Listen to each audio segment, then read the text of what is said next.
40 வயது ஒரு ஆளு, ஒரு 20 வயசு பெண்ண திருமணம் செஞ்சுக்கிறாரு விஸ்வநாத். இந்த படத்துடைய ஒன்லைன் மட்டும் பார்த்தீங்கன்னா, ஹீரோ தங்க மெடல கோல்டு மெடலா அடிச்சுட்டு வராரு. அதுவும் இந்தியாக்காக. இவ்ளோ பெரிய விஷயத்த செஞ்சுட்டு வந்து தன்னுடைய அம்மா முன்னாடி நிக்கிறாரு. தன்னுடைய அம்மாவும் ரொம்பவே பெருமையா இருக்குன்றாங்க. இருந்தாலும் பிசினஸ்லயும் போட்டு விளையாட்டு துறையில நீ என்னதான் ஒரு ஜெயிச்சிருந்தாலும், உனக்கு 40 வயசு ஆகுது. நீ இன்னும் கல்யாணம் பண்ணிக்கல. அப்படின்ற மாரி தான் இந்த படமும் ஸ்டார்ட் ஆகுது. இதனாலே தன்னுடைய அம்மா ரொம்பவே டென்ஷன்லயும், கவலையிலயும் இருக்காரு. ஏன்னா, தன்னுடைய மகனுக்கு 40 வயசு ஆகுது. எப்படியாவது தன்னுடைய மகனுக்கு ஒரு திருமணம் செஞ்சு வைக்கணும். தான் பேர குழந்தைய கொஞ்சணும் அப்படின்றது எல்லா அம்மாக்களுடைய ஆசையாவும் இருக்கு. இதனாலே தன்னுடைய மகன, "நீ ஸ்போர்ட்லயும், தொழிலதிபர்லயும் நீ என்னதான் பெரிய ஆளா இருந்தாலும், திருமணம் செஞ்சுக்கோப்பா" அப்படின்ற மாரி கட்டாயப்படுத்துற மாரி இருக்கு. இருந்தாலும் நம்ம ஹீரோக்கு 40 வயசு ஆகுது. இருந்தாலும் அவரு இந்த வயசுல யார்றா நமக்கு பொண்ணுலாம் குடுப்பாங்க அப்படின்ற மாரி நெனச்சிட்டு இருக்காரு. இருந்தாலும் அம்மாவுடைய கடைசி காலம் கட்ட நெருங்கிடுச்சு. அதனால அம்மாவும் என்ன சொல்றாங்கன்னு பார்த்தீங்கன்னா, "நீ திருமணம் செஞ்சுக்கோ. இல்லன்னா நான் உயிர் வாழ மாட்டேன்." அப்படின்ற மாரி சொல்லிட்டு இருக்காங்க. ஸோ அம்மா சும்மா தான் சொல்றாங்க அப்படின்ற மாரி ஹீரோவும் நெனைக்க, நிஜமாவே அம்மாக்கு ஒரு பிரச்சனை வருது. அதாவது மைண்ட் அட்டாக். அட்டாக் வந்ததுமே ஆப்ரேஷன் பண்றோம்னு சொல்லிடுறாங்க. ஆப்ரேஷனுக்காக எல்லாமே பண்ணிட்டு இருக்காரு நம்ம ஹீரோ. எல்லா ஸ்பெஷலிஸ்ட்டும் வர வைக்கிறாரு. டாக்டர்ஸ்லாம் வந்து சர்ஜரியும் பண்றாங்க. எதுக்காக வந்துச்சுன்னா, தீராத கவலையும், பெரும் டென்ஷனால தான் இவங்களுக்கு மைண்ட் அட்டாக் வந்திருக்கு. டாக்டரும் கேட்குறாரு, "எதுக்காகம்மா இந்த வயசுல உங்களுக்கு இவ்ளோ டென்ஷன், கவலை?" அப்படின்ற மாரி கேட்க, அதுக்கு அவங்களும் தன்னுடைய மகன் திருமணமும் செஞ்சுக்கல. அதனால தான் நான் ரொம்பவே கவலையிலயும், டென்ஷன்லயும் இருக்கேன் அப்படின்ற மாரி சொல்றாங்க. இத கேள்விப்பட்ட டாக்டர்ஸும் நம்ம ஹீரோ கிட்ட வந்து, "உங்க அம்மா எதுக்காக இந்த அட்டாக் வந்ததுன்னு பார்த்தீங்கன்னா, உங்க அம்மாவுக்கு ரொம்பவே மைல்டு அட்டாக்கும், ரொம்பவே டென்ஷனும், ஹை ப்ரெஷரும் இருந்திருக்கு. இதனால தான் அவங்க கவலையிலே இருந்ததுனால, அவங்களுக்கு ரொம்பவே கோவமாயிட்டு, டென்ஷன்ல இருந்ததுனால அவங்களுக்கு மைல்டு அட்டாக் வந்திருக்கு. நீங்க திருமணம் செஞ்சுக்க தான் அவங்க காரணமா சொல்றாங்க. உடனடியா ஒரு திருமணம் செஞ்சுக்கோங்க. அவங்கள கடைசி காலத்தில ரொம்ப நல்லா பார்த்துக்கோங்க. அதுவும் இல்லாம ஒரு பேர குழந்தையும் அவங்க என் மடியில வச்சு கொஞ்சணும்." அப்படின்ற மாரி ஆசை. அதாவது எல்லா அம்மாக்களுடைய ஆசையும் இருக்கும். ஒரு மகன பெத்த அம்மாக்கு. அதனால இவங்களுக்கும் அந்த மாரி இருக்கு. ஸோ இத டாக்டர் சொல்ல நம்ம ஹீரோவும் இத பத்தி யோசிக்கிறாரு. அப்பதான் தன்னுடைய அம்மாக்கு ட்ரீட்மெண்ட் பார்த்த டாக்டரே என்ன சொல்றாருன்னு பார்த்தீங்கன்னா, "எனக்கு தெரிஞ்ச ஒரு பொண்ணு இருக்கு. அதுவும் ஃபாரின்ல யுஎஸ்ல இருக்காங்க. அவங்கள உங்களுக்கு வேணா நான் பேசி விடவா?" அப்படின்ற மாரி டாக்டரே பொண்ணு பார்த்து குடுக்குறாரு நம்ம ஹீரோக்கு. சரி நம்ம ஹீரோவும் என்ன பண்றதுன்னு தெரியாம, சரி டாக்டர் தான் சொல்றாரே அப்படி சொல்லிட்டு ஒரு ட்ரை தான் பண்ணி பார்ப்போமே அப்படி சொல்லிட்டு, சரி நம்பர் குடுங்க நான் பேசிக்கிறேன் அப்படின்ற மாரி விட்டுறாரு நம்பர் வாங்கிட்டு. சரின்னு சொல்லிட்டு கொஞ்ச நாள்ல ஒரு பிசினஸ் விஷயமா ஃபாரின் போயிட்டு வரேன்னு சொல்லிட்டு, ஃபாரின் யுஎஸ் வரைக்கும் போயிட்டு வராரு. யுஎஸ் போயிட்டு வரவரு என்ன பண்றாருன்னு பார்த்தீங்கன்னா, கையில ஒரு குழந்தையோட வராரு. யார்றா இவரு? தொழிலதிபராச்சே! இவருக்கு இன்னும் கல்யாணமும் ஆகலை. எப்புட்றா இவரு கையில ஒரு குழந்தையோட வராரு? இவருக்கு கல்யாணம் கில்யாணம் ஆயிடுச்சா? அப்படின்ற மாரி யோசிக்கிறாங்க. அப்பதான் அவரு வந்து மீடியா முன்னாடி சொல்றாரு, "இது என்னோட குழந்தை தான். நான் கல்யாணம் பண்ணிக்கல. ஒரு வாடகை தாய் மூலியமா நான் ஒரு குழந்தைய பெத்துக்கிட்டேன்." அப்படின்ற மாரி சொல்லிட்டு, "இது என்னோட குழந்தை. என்னோட சொத்துக்கெல்லாம் வாரிசா ஒருத்தன் வந்துட்டான்." அப்படின்ற மாரி சொல்லிட்டு அவரும் போயிடுறாரு. வீட்டுக்கு போயிட்டு தன்னுடைய அம்மா கையில குடுத்து, "இவன் நம்ப வாரிசும்மா. நான் வாடகை தாய் மூலியமா குழந்தைய பெத்துக்கிட்டேன்." அப்படின்ற மாரி சொல்ல, தன்னுடைய அம்மாவும், "என்னடா நான் உனக்கு கல்யாணம் பண்ணி அழகு பார்க்கலான்னு பார்த்தா, நீ இப்படி ஒரு காரியத்த பண்ணிட்டு வந்துட்ட." அப்படின்னு சொல்லிட்டு இருந்தாலும் அக்செப்ட் பண்ணிக்கிறாங்க. இப்படியே நாட்களும் போக பேர குழந்தைய நல்லாவும் கொழிஞ்சிட்டு இருக்காங்க நம்ம பாட்டியும். திடீர்னு ஒரு நாள் பார்த்தீங்கன்னா, நம்ப குழந்தைக்கு ரொம்பவே சிவியரான ஃபீவரும் கூடவே ரத்தம் வந்தியும் எடுக்க ஆரம்பிக்குது. இத பார்த்த நம்ம ஹீரோவும் என்ன பண்றதுன்னு தெரியாம ஹாஸ்பிட்டலுக்கு கூட்டு போறாரு. ஹாஸ்பிட்டலுக்கு கூட்டு போனா தான் தெரியுது, இதுக்கு எலும்பு சம்மந்தப்பட்ட ஒரு பிரச்சனை வந்திருக்குன்னு. அதனால ஹீரோவும் தன்னுடைய ரத்தத்த எடுத்து டெஸ்ட்டும் பண்ணி பார்க்குறாங்க. அதனால ஹீரோவோட ரத்தமும் செட் ஆகல. இந்த குழந்தை பெத்த தாய் வந்தா மட்டும் தான் இந்த குழந்தைய காப்பாத்த முடியும் அப்படின்ற மாரி டாக்டர் ஒரு ஸ்ட்ரிக்ட்டான விஷயத்த வச்சுர்றாங்க. கேட்ட நம்ம ஹீரோவும் என்ன பண்றதுன்னு தெரியாம, "இப்ப என்னடா பண்ணது? இந்த தாய எங்கடா போய் கண்டுபிடிக்கிறது?" அப்படின்னு சொல்லிட்டு, மறுபடியும் யுஎஸ்ல இருக்காங்கன்னு தெரிஞ்சு அந்த தாயி டாக்டர்ட்டலாம் கேட்டு அவங்க எங்க இருக்காங்க அப்படின்ற மாரி விசாரிச்சுட்டு, அந்த டாக்டரும் யுஎஸ்ல தான் இருக்காங்க அந்த லேடி. அவங்கள போய் பாருங்க அப்படின்ற மாரி சொல்ல, நம்ம ஹீரோவும் அந்த மேரின்னு சொல்லப்படுற ஒரு லேடிய தேடி போறாங்க. லேடின்னு நெனச்சுட்டு தான் போறாங்க அந்த யுஎஸ்ல.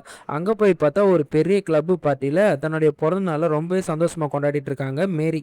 அவங்க கொண்டாடிட்டு ரொம்பவே ஜாலியா இருக்கு. இத பார்த்து நம்ம ஹீரோவும், "ஐயோ! ஒரு பைத்தியக்கார கூட்டத்திட்ட வந்து மாட்டிட்டோம்டா நம்ப." அப்படின்ற மாரி நெனைக்க, அது லேடியும் இல்ல, ஒரு 22 வயசு பொண்ணு. இத பார்த்தோனே அவர் ரொம்பவே ஷாக். "ஐயோ! இந்த பொண்ணுகிட்டயாடா நம்ம வாடகை தாய் மூலியமா குழந்தை பெத்துக்கிட்டோம்." அப்படின்ற மாரி யோசிச்சு, அவர் டாக்டருக்கும் ஃபோன் பண்ணி கேட்குறாரு, "எதுக்காக இந்த மாரி சின்ன பொண்ணுலாம் சொன்னீங்க?" அப்படின்ற மாரி கேட்க, அவரும் டாக்டரும், "அதெல்லாம் கேஷுவலாங்க. அவங்க பெண்களோட விருப்பத்தோட தான் இந்த விஷயத்தெல்லாம் பண்றாங்க. வாடகை தாய் மூலியமா பண்ணதுக்கு. அதனால தான் உங்களுக்கு இந்த நம்பரும் வாங்கி குடுத்தேன். நீங்க மேரேஜ் பண்ணிக்கல. ஒன்லி இந்த மாரி நான் வாடகை தாய் மூலியமா குழந்தை மட்டும் பெத்துக்கிறேன்னு சொன்னீங்க. அதனால நான் உங்களுக்கு பண்ணி குடுத்தேன்." அப்படின்ற மாரி சொல்லிடுறாரு. இருந்தாலும் நம்ம ஹீரோவும் போயிட்டு என்ன பண்ணாருன்னு பார்த்தீங்கன்னா, மேரி கிட்ட இந்த மாரி, "என்னோட குழந்தைக்கு ரொம்ப சிவியர். நீ தான் வாடகை தாய் மூலியமா நீ தான் பெத்த. இருந்தாலும் உன்ன பெத்தா மட்டும் தான் குழந்தைய காப்பாத்த முடியும்." அப்படின்ற மாரி டாக்டர்ஸ்லாம் சொல்றாங்க. "நீ கொஞ்சம் வர முடியுமா?" அப்படின்ற மாரி கேட்க, அதுக்கு அவங்க ஸ்ட்ரிக்ட்டான ஒரு ரூல்ஸ் போடுறாங்க. எனக்கு $1,00,000 போயிட்டு வர செலவு, ஃப்ளைட்ல போயிட்டு வர செலவு, சாப்பாடு செலவு எல்லாமே நீங்க தான் பார்த்துக்கணும். அப்படின்ற மாதிரி தமிழ்ல எக்ஸ்பிளைன் பண்ணுறாங்க. ஸோ அவள் ஒரு தமிழ் பொண்ணு. இதனால தான் டாக்டரும் யூஎஸ்ல தமிழ் பொண்ணு இருக்காங்க, அவங்கள வாடகை தாய் மூலயமா பெற்றுக்க வச்சுக்கலான்னு டாக்டர் கன்ஃபார்ம் பண்ணிட்டு இருக்காரு. இதை பார்த்த நம்ம ஹீரோவும் ஸோ ஓகே எல்லாமே டீல் ஓகேன்னு சொல்லிட்டு அமெரிக்காலேருந்து யூஎஸ்லேருந்து இந்தியாவுக்கு அந்த பொண்ணை கூட்டிகிட்டு வந்தார். கூட்டிகிட்டு வந்து வீட்டில் வச்சுட்டு இருக்கும்போது அந்த பொண்ணு ரொம்பவே ரக்கடாகவும் ஒரு மாதிரியாகவும் தன் ஹீரோவுடைய அம்மா கிட்ட நடந்துக்குது. அதாவது சரியாக குழந்தையெல்லாம் கவனிக்காமல் அப்படின்ற மாதிரி ரொம்பவே ஒரு ரக்கடாக ஒரு இந்த மாதிரியான கேலாக நடக்கிறா. இதை பார்த்துட்டு சூர்யாவும் ரொம்பவே கோவப்பட்டு அடிக்கடிக்கு காரில் போகும்போது வெளியே கூட்டிகிட்டு போகும்போது அவளுக்கு எதனா வாங்கி கொடுக்கும்போது என்ன சொல்கிறான்னு பார்த்தீங்கன்னா, இப்போவும் நீ ரொம்ப ஓவராக பண்ணுற, என்னோட அம்மா கிட்ட இந்த மாதிரி அதிகமாகலாம் பேசாத, எனக்கு சுத்தமாக பிடிக்கல அப்படின்ற மாதிரி சொல்கிறாங்க. இதுக்கு மேரியும் பிடிச்ச மாதிரி தான் நான் இருப்பேன், நீங்கள் அந்த அளவுக்குலாம் இது பண்ணிக்காதீங்க அப்படின்ற மாதிரி பேச கட்டத்தில் மேரியும் சூர்யா சொல்கிறத அமைதியாக கேட்கவும் ஆரம்பிச்சிடுறாங்க. இப்படியே தான் இவங்களுடைய வாழ்க்கையும் போயிட்டுருக்கு. அவர் கூட இவங்க டைம் ஸ்பெண்ட் பண்ணும்போது என்ன ஆகுதுன்னு பார்த்தீங்கன்னா, அவர் மேலே ஒரு ஈர்ப்பு, அதாவது ஒரு க்ரஷ் மாதிரி வர ஆரம்பிக்குது. ஓ இவர் ரொம்ப நல்லா பார்த்துக்கிறாரே, குழந்தையும் நல்லா பார்த்துக்கிறாரு, ஃபேமிலியும் நல்லா ஹேண்டில் பண்ணுறாரு அப்படின்ற மாதிரி இருக்க மேரிக்கும் சின்னதாக ஒரு க்ரஷும் வந்துடுது. இதனாலே மேரியும் இதை வெளியே சொல்லாமல் உள்ளே தான் வச்சுக்கிறாங்க ஒரு காலத்து கட்டத்தில். இப்போலேருந்து மேரியும் ரொம்பவே சூர்யாவுடைய அதாவது ஹீரோவோட அவங்க அம்மா கிட்ட ரொம்பவே அன்பாகவும் நடந்துக்கவும் ஆரம்பிக்கிறாங்க. அப்போ தான் கொஞ்ச நாள் இப்படியே அவங்களுக்குள்ளே போயிட்டு இருக்க திடீர்னு ஒரு நாள் என்ன ஆகுதுன்னு பார்த்தீங்கன்னா, ஹீரோவும் ஹாஸ்பிட்டலில் நம்ம குழந்தை ட்ரீட்மெண்ட்டுக்கு இருக்கிறதுனால ஹாஸ்பிட்டல்லே எனி டைம் தங்கிக்கிறாரு. இத பார்த்த மேரிக்கும், ஓ! குழந்தை மேல இவ்ளோ கேரா இருக்காரே! அப்ப பெத்தெடுத்த தாய் மேல எவ்ளோ கேரா இருப்பாரு. இவருக்கு ஏன் கல்யாணம் நடக்கல? அப்படின்ற மாரி மேரியும் ஒரு கட்டத்தில யோசிக்கவும் ஆரம்பிக்கிறாங்க. இப்படியே யோசிச்சுட்டு இருந்துட்டு மேரியும் ஒரு கட்டத்தில தாங்க முடியாம, இது நம்ம தெரிஞ்சுக்கிட்டே ஆகணும். இவருக்கு 40 வயசு ஆகுது. ஏன் இவரு மேரேஜ் பண்ணிக்கல? வாடகை தாய் மூலியமா எதுக்காக ஒரு குழந்தை பெத்துக்கணும்?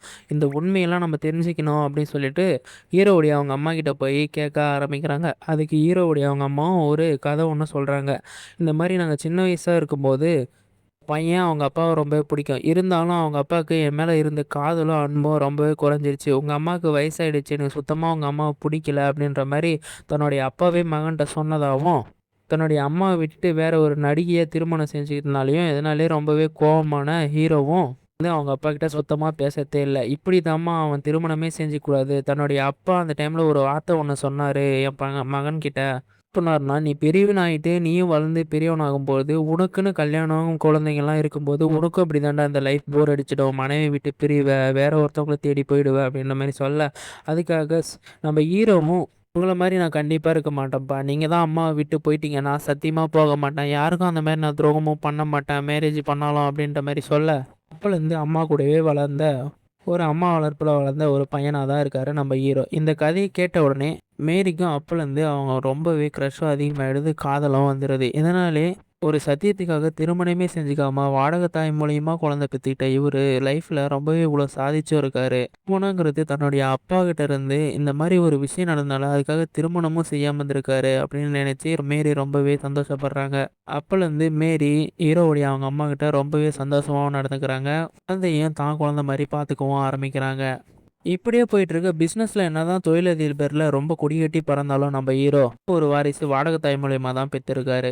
ஸோ அப்படியே ஹீரோவுடைய கதை தெரிஞ்சுக்கிட்ட மேரியும் என்ன பண்றாங்கன்னு பார்த்தீங்கன்னா, ஹீரோட அவங்க அம்மாகிட்ட தன்னோட கதையை சொல்றாங்க. என்னுடைய அப்பா அம்மா பார்த்தீங்கன்னா, சின்ன வயசுலயே என்னை விட்டு போயிட்டாங்க. அதுவும் இல்லாம ரொம்பவே கடனையும் வாங்கி வச்சுட்டு போயிட்டாங்க. இந்த காரணத்தினால தான் நான் எப்படி சம்பாதிக்கிறதுன்னு தெரியாம, சுத்தமாவே முடியாம ஒரு கட்டத்தில மணியும் மேனேஜ் பண்ண தெரியாம, எந்த திசையில போகுதுன்னு தெரியாம, இந்த முடிவு எடுத்து வாடகை தாய் மூலியமா நம்ம குழந்தை பெத்து குடுத்தா நமக்கு இவ்ளோ பணம் குடுக்குறாங்க அப்படின்றத தெரிஞ்சுக்கிட்டு, நானும் இந்த மாரி ஒரு விஷயத்துக்கு இறங்கவும் ஆரம்பிச்சேன், துணிஞ்சு செய்யவும் ஆரம்பிச்சேன். அதனால தான் என்னோட வாழ்க்கை இப்படி மாறிடுச்சு அப்படின்ற மாரி சொல்லிடுறாங்க.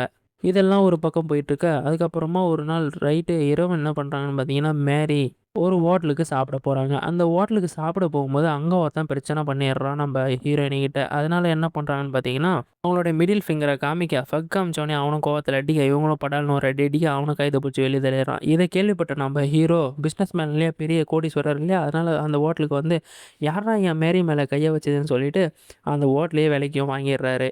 ஹோட்டல விலைக்கு வாங்குன உடனே கன்ஃபார்மே பண்ணிடுறாங்க. இவன தான் நம்ம லைஃப்ல கல்யாணமும் பண்ணிக்கணும். இவன தான் நம்ப லைஃப் பார்ட்னரா சூஸ் பண்ணணும்னு சொல்லிட்டு மேரியும் ஃபிக்ஸ் ஆயிடுறாங்க. இப்படியே போயிட்டுருக்கு. இதனால ஹீரோ கிட்ட வந்து "பரவாயில்லையே நீ இதுக்காக சண்டைக்கெல்லாம் போற" அப்படின்ற மாரி கேட்க, "அவன் உன் பக்கம் தப்பு இருந்தாலும் நான் அவன்ட்ட சண்டைக்கு போயிருப்பேன்" அப்படின்ற மாரி சொல்லிடுறாங்க. அப்போலேருந்து மேரியும் கன்ஃபார்ம் பண்ணிடுறாங்க. இவன் தான நம்ம லைஃப் பார்ட்னர் அப்படின்னு சொல்லிட்டு. அப்படியே கொஞ்ச நாள் போக திடீர்னு பார்த்தீங்கன்னா, நம்ம மேரி ஊருக்கு போற நாளும் வந்துருச்சு. ஏன்னா குழந்தை இப்போ சரியாகி ரொம்பவே க்யூர் ஆகி குழந்தை ரொம்ப ஆரோக்கியமாவும் இருக்கு. அதனால வீட்டுக்கும் கூட்டு வந்துடுறாரு குழந்தைய. மேரிகிட்ட பேசினபடி பணத்தையும் குடுக்குறாரு, எல்லாமே பண்றாரு. மேரி ஆனா வேணான்றாங்க. இருந்தாலும் இதுக்கு முன்னாடியே நம்ம ஹீரோ சொல்லியிருப்பாரு. "இத பாரு மேரி, நீ என்கிட்டயும் குழந்தைகிட்டயும் அந்த அளவுக்கு அட்டாச் ஆகாத. அப்படி அட்டாச் ஆனன்னா, உன்னால எங்கள விட்டு பிரிஞ்சு போக முடியாதும்மா. அந்த மாரி ஒரு சூழ்நிலை ஆகும்." அப்படின்ற மாரி ஹீரோ தெளிவா சொல்லியிருப்பாரு. இதெல்லாம் கேட்காம ஜாலியா இருந்த மேரியும், இப்ப ஃபைனலா குழந்தை சரியான உடனே ஏர்போர்ட்டுக்கும் கூட்டு போறாரு நம்ம ஹீரோ. சமயத்துல வீட்ல கிளம்பிட்டு இருந்த மேரியும், நம்ப ஹீரோவோட அம்மாகிட்ட வந்து என்ன சொல்றாங்கன்னா, "நான் உங்கள அந்த மாரி அத்தன்னு கூப்பிடலாமா?" அப்படின்ற மாரி கேட்க, அதுக்கு அவங்களும், "ஓ! ரொம்ப சந்தோஷம். என்ன நீ அப்படியே கூப்பிடுமா." அப்படின்ற மாரி சொல்ல, அதுக்கு அவங்களும் என்ன பண்ணிடுறாங்கன்னா, "ஓ! இந்த பொண்ணு நம்ப பையன லவ் பண்ணுது போல. அதனால தான் இந்த பொண்ணு நம்மள அத்தன்னு கூப்பிடுறான்." அப்படின்ற மாரி சொல்லுது அப்படின்னு அவங்க நினைச்சுக்கிட்டு, வீட்டுக்கு வந்த தன்னோட பையன்கிட்டயும் இந்த மாரி, "மேரி உன்ன லவ் பண்றா போறப்பா. அவர நம்ம ஃபாரினுக்கு அனுப்ப வேணாம்ப்பா. கூடவே வச்சுக்கலாம்." அப்படின்ற மாரி சொல்லிடுறாங்க. கேட்ட உடனே ஹீரோக்கு செம்ம கோவம். "என்னம்மா நீ பேசிட்டு இருக்க? எனக்கு 40 வயசு. அந்த பொண்ணுக்கு 20 வயசு. இந்த பொண்ண போயிட்டு நான் எப்படிம்மா மேரேஜ் பண்ணிட்டு கூட வச்சுட்டு வாழ முடியும்? அதுவும் இல்லாம பார்க்குறவங்க என்ன நினைப்பாங்க? அப்பா வயசுல இருக்கவன் எப்புட்றா அந்த பொண்ண மேரேஜ் பண்ணிட்டு இப்படி இருக்கான்?" அப்படின்ற மாரி பேச மாட்டாங்களா? அப்படின்ற மாரி சொல்லிட்டு, "இதெல்லாம் நடக்கவே நடக்காது." அப்படி சொல்லிட்டு மேரிய கூட்டு ஏர்போர்ட்டுக்கு ட்ராப் பண்ண போயிடுறாரு. ஏர்போர்ட்ல விட்டுட்டு இவரும் வீட்டுக்கு வந்தாரு. அந்த சமயத்துலலாம் பார்த்தீங்கன்னா, வீட்ல ஒரு மிகப்பெரிய ட்விஸ்ட்டு. வீட்டுக்கு வெளிய மேரி ஒரு போராட்டமே நடத்தியிருக்காரு. அதாவது விஸ்வநாதங்கிற தொழிலதிபர் என்னோட பையன தான் வந்து அந்த பையனுக்கு நான் தான் அம்மா. அந்த பையன நான் தான் பெத்தேன். அவரோட வாரிசு தான். இருந்தாலும் நான் வாடகை தாய் மூலியமா தான் பெத்துக்கிட்டாரு. நான் யுஎஸ்லேருந்து வந்திருக்கேன் அப்படின்ற மாரி மீடியா முன்னாடி கதர்றாங்க, போராட ஆரம்பிக்கிறாங்க. மேரிக்கு என்ன ஒரு எண்ணம்னா, இப்படிலாம் போராடினா தான் அவரு தன்னோட லைஃப் பார்ட்னரா நம்மள சூஸ் பண்ணுவாரு அப்படின்னு சொல்லிட்டு நல்ல எண்ணத்துல தான் போராடுறாங்க. இதெல்லாம் நம்ம ஹீரோ புரிஞ்சுக்காம, இதெல்லாம் முடியாது. இவங்க யுஎஸ்லேருந்து இருந்திருக்காங்க. நான் வாடகை தாய் மூலியமா இவங்கள்ட்ட குழந்தை பெத்துக்கினே தவிர வேற எதுவுமே பண்ணல அப்படின்ற மாரி சொல்லிடுறாரு. இதனாலேயே மேரியும் கோர்ட்டுக்கும் கூட்டு போயிடுறாங்க. கோர்ட்டுக்கு கூட்டு போகும்போது நம்ம ஹீரோவும் என்ன பண்றாருன்னு பார்த்தீங்கன்னா, "இத பாருங்க இந்த குழந்தைக்கும் உங்களுக்கும் எந்த சம்மந்தமும் இல்லன்னு" ஒரு அக்ரீமெண்ட்ல சைனும் பண்ணியிருக்காங்க. அது கோர்ட் என்ன பண்ணுதுன்னு பார்த்தீங்கன்னா, "இதெல்லாம் நீங்க யுஎஸ்ல பண்ணது. இந்தியால இது செல்லாது." அப்படின்ற மாரி ஜட்ஜஸ் சொல்லிடுறாங்க. ஜட்ஜஸ் கிட்டயும் எவ்வளவோ முட்டி மோதுறாரு. ஒண்ணும் பண்ண முடியல நம்ம ஹீரோவால. இதனாலேயே மேரி பக்கம் என்ன சொல்லிடுறாங்கன்னு பார்த்தீங்கன்னா, ஜட்ஜஸும் மேரி கிட்ட, "இத பாரும்மா 6 மாசம் அவர்கிட்ட இருக்கட்டும் குழந்தை. அவர்கிட்ட நாங்க ஒரு டீம் அனுப்புவோம். அந்த டீம் வந்து அவர நோட்டிஃபைட் பண்ணிட்டே இருக்கும். குழந்தைய அவர் நல்லா பார்த்துக்கிட்டாருன்னா 6 மாசம் அவர்கிட்டயே இருக்கட்டும். அப்படி அவர் நல்லா பார்த்துக்கலன்னா குழந்தை உன்கிட்ட தாம்மா இருக்கும்." அப்படின்ற மாரி கோர்ட்ல ஒரு தீர்ப்பையும் சொல்லிடுறாங்க. இதனால ஒரு டீமையும் நம்ம ஹீரோ கூட அனுப்பிச்சு வச்சு டெஸ்ட்டும் பண்ணிடுறாங்க. இதனாலேயே நம்ம ஹீரோ அப்போலேருந்து குழந்தைய ரொம்ப பத்திரமா பார்த்துக்கணும் அப்படின்ற மாரி பார்த்துக்கவும் ஆரம்பிக்கிறாரு. அதாவது எப்படி பார்த்துக்கிறாருன்னா, ரொம்ப சேஃபா தான் பார்த்துக்கிறாரு. இருந்தாலும் இந்த டைப்பர் மாட்டும்போது, குளிக்க வைக்கும்போதெல்லாம் க்ளவுஸ் போட்டுக்கிறாரு, எல்லாம் பண்ணிக்கிறாரு. இதே பெத்த அப்பா, பெத்த தாயா இருந்தா எப்படி பண்ணுவாங்க? வெறும் கையோட பண்ணுவாங்க இல்லையா? ஆனா அவர் அந்த மாரி பண்ணல. கோர்ட்ல பார்த்த டீமும் என்ன பண்றாங்கன்னு பார்த்தீங்கன்னா, "என்ன சார் நீங்க ஒரு அப்பா, இந்த குழந்தைக்கு நீங்க டைப்பர் மாட்டுறதுக்கு குளிக்க வைக்கிறதுக்கு கூட க்ளவுஸ் போட்டுக்கிறீங்க. இந்த மாரி மாஸ்க் போட்டுக்கிறீங்க. சர்ஜரியா பண்றீங்க நீங்க? அந்த குழந்தைய போட்டு இப்படி வாட்டுறீங்க." அப்படின்ற மாரி சொல்லிடுறாங்க. இப்ப இந்த கொஞ்ச நாள் கேப்ல மேரியும் என்ன பண்றாங்கன்னு பார்த்தீங்கன்னா, நம்ம ஹீரோட அவங்க அம்மா கூட போய் ஒண்ணா சந்திச்சு, "இந்த மாரி உங்க பையன நான் மேரேஜ் பண்ணிக்கிறேன். எப்படியாவது எங்க 2 பேரையும் ஒண்ணா சேர்த்து வைங்க." அப்படின்ற மாரி சொல்றாங்க. அதுக்கு ஹீரோவோட அவங்க அம்மாவும் என்ன பண்றாங்கன்னு பார்த்தீங்கன்னா, "போடாதம்மா நம்ம 2 பேரும் சேர்ந்தே அவகிட்ட சேர்த்து வச்சிடலாம்." அப்படின்ற மாரி ஹீரோயினிய மேரிய தன்னோட பையன்கிட்ட எப்படியாவது சேர்த்து வைக்கணும் அப்படின்ற மாரி இருக்காங்க. இத தெரிஞ்சுக்கிட்ட ஹீரோவும் நல்ல வேலைக்கு தான் போக ஆரம்பிக்கிறாரு. அப்படியே பார்த்தீங்கன்னா, நம்ம ஹீரோவுடைய அவங்க அப்பா 2வது திருமணமா பண்ணிக்கிட்டாரு இல்லையா? அந்த அம்மாவும் நம்ம ஹீரோவுடைய அவங்க அம்மாவும் ஒண்ணா தான் இருக்காங்க. ஏன்னு பார்த்தீங்கன்னா, ஹீரோவுடைய அவங்க அம்மா சின்ன வயசுலயே அவங்கள ஏத்துக்கிட்டாங்க. சரி பரவால்ல நம்ம கணவன் தானே காதலிச்சு 2வது திருமணம் பண்ணிக்கிட்டாரு. இருந்தாலும் பரவால்ல நம்ம ஏத்துக்கலாம் அப்படின்ற மாரி ஏத்துக்கிறாங்க. ஆனா நம்ம ஹீரோ சுத்தமா ஏத்துக்கல. ஏன்னா சின்ன வயசுலயே தன்னுடைய அம்மா விட்டு வேற ஒரு பொம்பளைய கல்யாணம் பண்ணிக்கிட்டா எந்த குழந்தை தான் ஏத்துப்பாங்க? அதனால இவரும் ஏத்துக்கல. தன்னுடைய அம்மா கூட இருந்த மேரியும் அடிக்கடிக்கு அத்தை, அத்தை, அத்தை இப்படியே கூப்பிட்டுட்டு இருந்தனால, ஹீரோவுடைய அவங்க அம்மாவுக்கு, "அப்பா நமக்கு அடுத்தது நம்ம பையன பார்த்துக்க ஒருத்தி வந்துட்டாடா எப்பா" அப்படின்ற நினச்சுக்கிட்டு ரொம்பவே சந்தோஷமாவும் இருக்காங்க. ரொம்பவே ஆனந்தத்தோடயும் இருக்காங்க. ஏன்னா ஒரே வீட்ல தான் இருக்காங்க எல்லாருமே. இருந்தாலும் குழந்தைய அவர் எப்படி பார்த்துக்கிறாருன்றது மட்டும் தான் இருக்கு. ஆனா அந்த சம்பவத்துக்கு அப்புறம் குழந்தைய அவர் சரியா பார்த்துக்கல. க்ளவுஸ் இதெல்லாம் போட்டுட்டு ஒரு சம்பவம் நடந்துச்சு இல்லையா? அதுக்கப்புறமா மேரி தான் ரொம்பவே அழகா பார்த்துக்கிறாங்க குழந்தைய. அதுக்கப்புறமா ஒரு ஆய்வு டீம் வருது. அதாவது கோர்ட்டுக்கிட்ட இருந்து. அவங்க வந்து பார்த்துட்டு போறாங்க. அந்த சமயத்தில கூட குழந்தைய நான் தான் பார்த்துக்கிறேன்ற மாரி மேரியும் சொல்லிடுறாங்க. இருந்தாலும் இதுக்கு கேப்ல நம்ம ஹீரோ அம்மாவ ரொம்பவே சந்தோஷமா அத்தை அத்தைன்னு ஹீரோயினி கூட்டிட்டு இருக்கா. இத பார்த்த ஹீரோவோட அவங்க அம்மாவும் ரொம்பவே சந்தோஷமா ஆனந்தத்தோடயும் இருக்காங்க. அந்த நாள்ல இருக்கும்போது அன்னைக்கு நைட்டு இரவே அவங்க மூச்சு பேச்சு இல்லாம இறந்து போயிடுறாங்க. இத பார்த்த மேரியும் வந்து தன்னுடைய ஹஸ்பண்ட் அதாவது ஹீரோ ஹஸ்பண்ட் இல்ல ஹீரோ கிட்ட வந்து சொல்றாங்க. ஹீரோ கிட்ட சொன்னோனே அவரும் ரொம்பவே கவலையோட தன்னுடைய அம்மாவோட இறுதி சடங்கெல்லாம் முடிச்சுட்டு, அம்மா ஆசைப்பட்டது என்ன? குடும்பமா நம்ம எல்லாருமே ஒண்ணா இருக்கணும். இப்போ போயிட்டு நம்ம சித்தியோட பொண்ணோட கல்யாணத்த நம்மளே தாம் ஜாம்னு நடத்தி வைப்போம் அப்படின்ட்டு அவர் முடிவு பண்ணிட்டு, அந்த கல்யாணத்த நடத்தி வைக்க போறாரு. அந்த கல்யாணத்துல இந்த பிசினஸ் மேனுங்கலாம், "ஹாய் விஸ்வநாத்" அப்படின்ற மாரி பேசிட்டு, திடீர்னு பார்த்தீங்கன்னா, "இங்க என்ன பண்றீங்க?" அப்படின்னு கேட்க, அதுக்கு அவரும் இந்த மாரி என்னோட சித்தியோட பொண்ணுக்கு கல்யாணம் அப்படின்ற மாரி சொல்ல, "ஏன்டா சின்ன வயசுலயே உங்க அப்பா இறந்துட்டாருன்னு சொன்னீங்க. இப்ப என்னடா புது கதையெல்லாம் எடுத்துட்டு வர்றீங்க?" அப்படின்ற மாரி கேட்க, அங்கே ஒரு சின்னதாக இந்த மாதிரி ஒரு சம்பவம் நடக்குது. அது முடிச்சுட்டு இவர் வெளியே வர வீட்டுக்கு வந்து ரொம்பவே கடுப்புலையும் ரொம்பவே டென்ஷன்லேயும் உட்காந்துட்டு யோசிச்சுட்டு இருக்கிறான். அந்த சமயத்தில் தான் மேரி கை குழந்தையோட நின்றுட்டு இருக்காங்க. அந்த சமயத்தில் மேரியை பார்த்துட்டு, நீ இங்கேருந்து போகல, இருந்தாலும் என்னோட அம்மாவை நீ அத்தத்தன்னு கூப்பிட்ருக்க, சரி இனிமேல் நீ இங்கே தான் இருக்கணும் அப்படின்ற மாதிரி சொல்லாமல் சொல்கிறாரு. அதாவது நீ இங்கே தான் இருக்க மாதிரி அவங்கள படிக்க வைக்க போகிறேன் அப்படின்ற மாதிரி சொல்கிறாரு. உன்னை கல்யாணம் பண்ணிக்கல, நீ படி, உனக்கு அதுதான் இப்போ முக்கியம், உனக்கு 20 வயசு தான் ஆகுது, நீ காலேஜெலாம் படிப்பெல்லாம் முடி அப்படின்னு சொல்லிட்டு படிக்கவும் வைக்கிறாரு. அவங்கள நல்லாவும் பார்த்துக்கிறாரு. பார்த்து முடிச்சுட்டு எல்லாமே முடிச்சுட்டு அவங்களும் படிப்பெல்லாம் முடிச்சுட்டு ரொம்ப சந்தோஷமா வராங்க. அந்த சமயத்தில பார்த்தீங்கன்னா, ஹீரோவும் நீ படிப்பெல்லாம் முடிச்சுட்ட. ஸோ ஓகே, நான் சென்னையில ஒரு ஹாஸ்பிட்டல் ஒண்ணு ஓப்பன் பண்றேன். அந்த இடத்துல நீ தான் முன்னணி எடுத்து நடத்தணும். ரொம்பவே சந்தோஷமா நீ தான் அந்த ஹாஸ்பிட்டல வச்சுக்கணும். ரொம்பவே நல்லாவும் பார்த்துக்கணும் அப்படின்ற மாரி சொல்லிடுறாங்க. இத கேட்ட ஹீரோயின் ரொம்பவே சந்தோஷப்படுறாங்க. அப்ப இவங்க நம்மள மேரேஜ் பண்ணிக்கலையா? அப்படின்ற மாரி உள்ளுக்குள்ள அவங்க கொஞ்சம் நெனைச்சிட்டும் இருக்காங்க. இத பார்த்து அந்த குட்டி பையனும் அவன் வளர்ந்துட்டான் இப்ப. அவன் என்ன சொல்றான்னா, "அம்மா இப்போ உங்களுக்கு தெரியலையா? அப்பா உங்கள தான் கூடவே வச்சுக்கிறேன்னு சொல்றாரு." அப்படின்ற மாரி அந்த பையன் ரொம்பவே சந்தோஷத்துல, ஆனந்தத்துல கிழிச்சிட்டு இருக்கான். சொன்ன உடனே மேரிக்கு ரொம்பவே சந்தோஷம். அப்படியே அந்த படத்தையும் முடிக்கிறாங்க. இதுக்கப்புறம் காதலுக்கு ஓகேவும் சொல்றாரு நம்ம ஹீரோ. ஸோ நம்ம சூர்யா அண்ணங்கிட்டேருந்து இந்த மாரி ஒரு படம் வரும்னு நான் சுத்தமா எதிர்பார்க்கல. வந்தாலுமே இந்த மாரி படம் இது சூப்பரா தான் இருக்கு இந்த படத்தோட கதையும். இவ்வளோ நேரம் உங்களுக்கு நான் எக்ஸ்பிளைன் பண்ணது உங்களுக்கு பிடிச்சிருந்தா மறக்காம எனக்கு ஒரு சப்ஸ்கிரைப் பண்ணிட்டு லைக்க மட்டும் குடுத்துருங்க. ஏன்னா இதுக்கப்புறம் நீங்க தரக்கூடிய ஒரு சின்ன ஆதரவு தான் எனக்கு ஒரு பெரிய மிகப்பெரிய நம்பிக்கை கொடுக்கும். தொடர்ந்து வீடியோவும் போட ஆரம்பிப்பேன்.